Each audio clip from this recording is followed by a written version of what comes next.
So what is homeostasis? Homeostasis is a term first defined by Claude Bernard in 1865. It means maintaining a constant internal environment. Wow, great. That really explains it, doesn't it? Let me try and make it a bit clearer then. Imagine the cockpit of a plane. It is packed full of dials and it is the pilot's job to make sure they all stay in the right place. If any of them change, he will correct the plane to keep them in the right place and the plane in the air. This is a bit like how our brain works. Sensors all around the body are measuring various things and sending the information back to the brain. The brain then does its best to keep all these things stable and constant to keep the body working properly. This is homeostasis, maintaining a constant internal environment. So what kind of things need to be kept constant in the body? Well, it's very important to keep our temperature the same at around 37 degrees Celsius. You can find out more about this in the video on temperature regulation.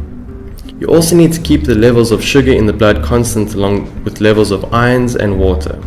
Your blood pressure needs to be carefully monitored along with the amounts of waste in the blood such as carbon dioxide and urea.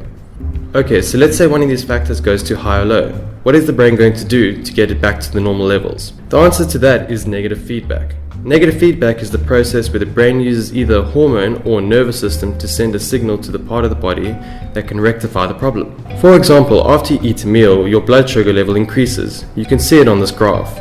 This is detected and the pancreas will release a hormone called insulin that causes the sugar to be stored in the liver. Therefore, as you can see on the graph, the blood sugar level returns to normal. Negative feedback is the loop from which the body detects the stimulus, reacts by responding accordingly, and brings the body back to the normal levels. So why is homeostasis so important? Our metabolism, which is all the chemical reactions in our bodies that keep us alive, is controlled by enzymes. These enzymes only work in very specific conditions.